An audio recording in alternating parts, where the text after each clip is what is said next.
¿Cómo? Un lenguaje en permanente proceso de cambio, acriollado, puede dar cuenta de aquello invadido en la lengua. ¿Cómo conjugar la apropiación y escribir a la vez otramente? Efectivamente, trabajar con los lenguajes acriollados implica un riesgo, pero también un vértigo.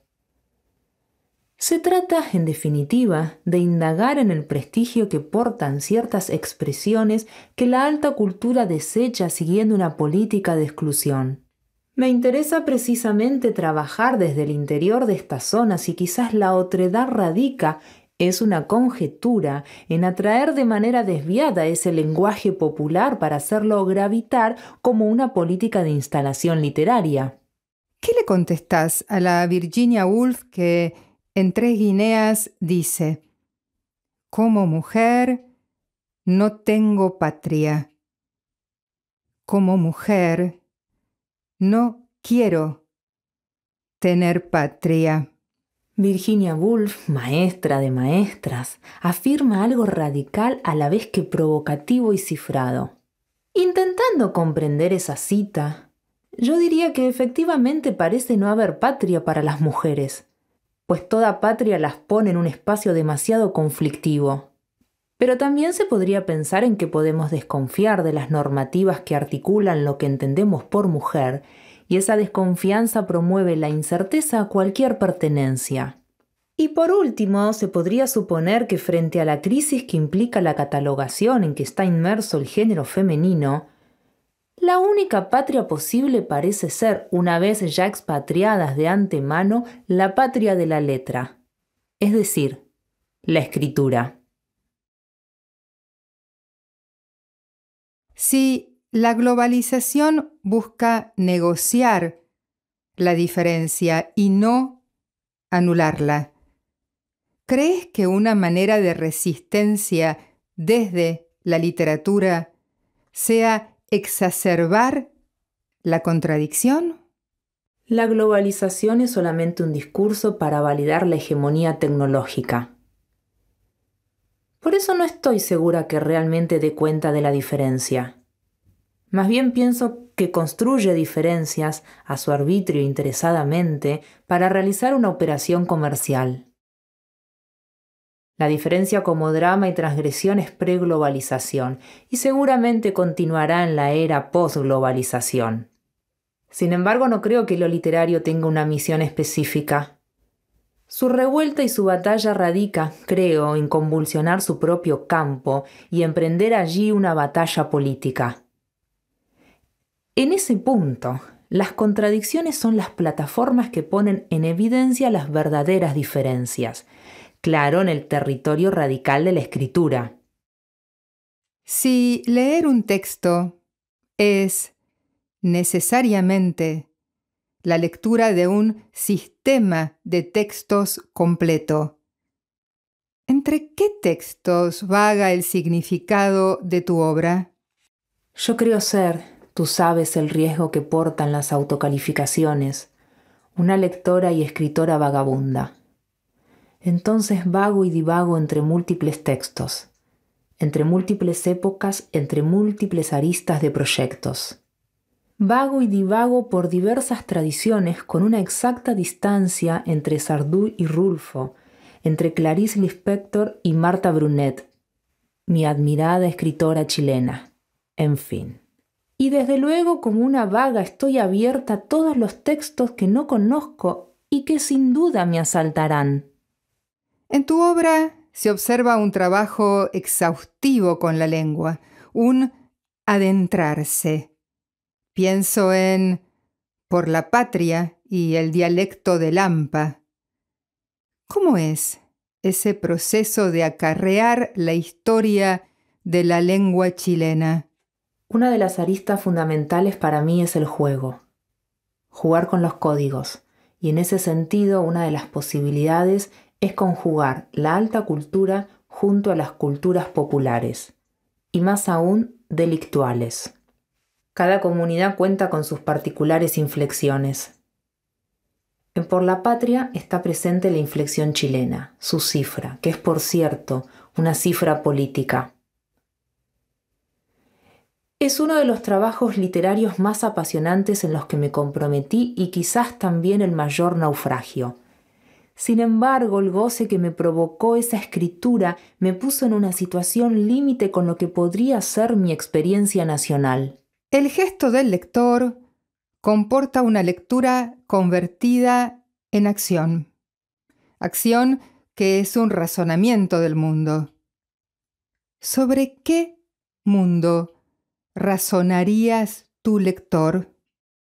Naturalmente pienso en lectores hipotéticos o ideales. Quiero decir, ni adversos ni complacientes. Entonces un lector posible, nunca real, sería aquel dotado de pasiones fragmentarias, de interrogantes fragmentarias, no satisfecho, no completo. ¿Consideras que en tu obra existe una redención por lo abyecto? La palabra abyecto tiene una carga muy contundente, aunque claro, no desconozco su potencial estético y contracultural. Más bien pienso en tensiones, en ciertas formas problemáticas que están ahí, castigadas por políticas o por las morales o como se llamen. Pero la verdad es que no se trata de redimir nada. Eso es demasiado grande para mí. Sencillamente volvería a pensar en cómo deslizarse entre la tensa incomodidad que provoca aquello que sabemos que se sabe y sin embargo se censura y se niega. Bourdieu define la ilusio literaria como el placer estético que provoca un efecto de creencia. ¿Cómo hace operar esa adhesión originaria del lector al juego de la literatura? El lector, en el sentido más comprometido del término, se configura en lo que se ha llamado el escrilector. Aquel que al leer escribe, que se juega, se pone en juego cuando juega con el texto. Lo digo en tanto lectora y escrilectora de textos que no me pertenecen y que sin embargo llegan a pertenecerme y aún más se inscriben en mí. Eso es lo más extraordinario y adictivo que porta la lectura. Tu libro, Los Vigilantes, recupera la tradición de la literatura epistolar. En las cartas de Loísa a Abelardo, como en aquellas de la monja portuguesa, la protagonista debe vérselas con su deseo, y así, del deseo, se pasa a la agresión y la violencia autoinfligida. ¿Hay algún parentesco entre tu protagonista y Mariana Alcoforado?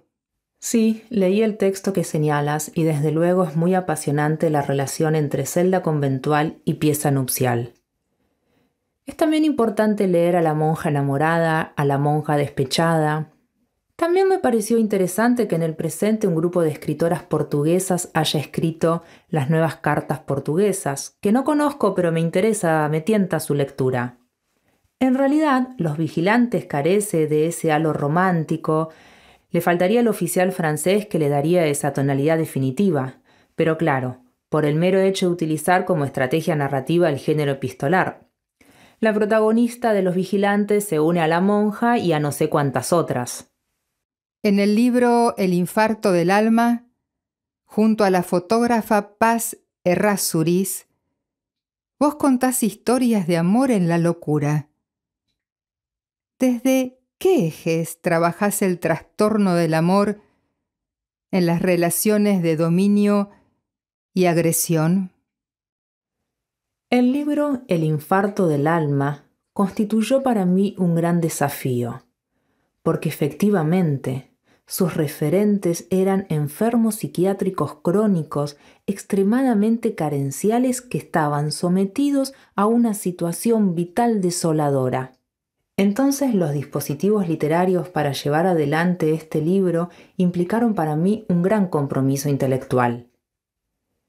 Paradójicamente, sin desconocer que las relaciones de amor portan rasgos de dominación y agresión, el campo en que se denotaba ese amor particular del psiquiátrico ya estaba invadido por esos elementos. El psiquiátrico mismo. La institución se entendía sobre los enamorados invadiéndolos, ocupándolos. Entonces allí el amor, en tanto alianza, cumplía una función política que les permitía rescatar el poquito ser que les quedaba. En realidad no estoy segura de que si lo que entendemos por amor sea lo que opera en ese lugar. O tal vez allí transcurre exactamente el amor en su sentido más radical. Quiero decir porque sí, porque no, por si acaso. ¿A quién querés hacer hablar hoy día en tu literatura? Pues estoy en estos momentos indagando en un personaje que empieza a hablar un poquito, más bien dicho, balbucea ciertas obsesiones relacionadas con la literatura como tema. Yo por el momento observo sus balbuceos, le permito todo y estoy en el proceso de empezar a conocerlo.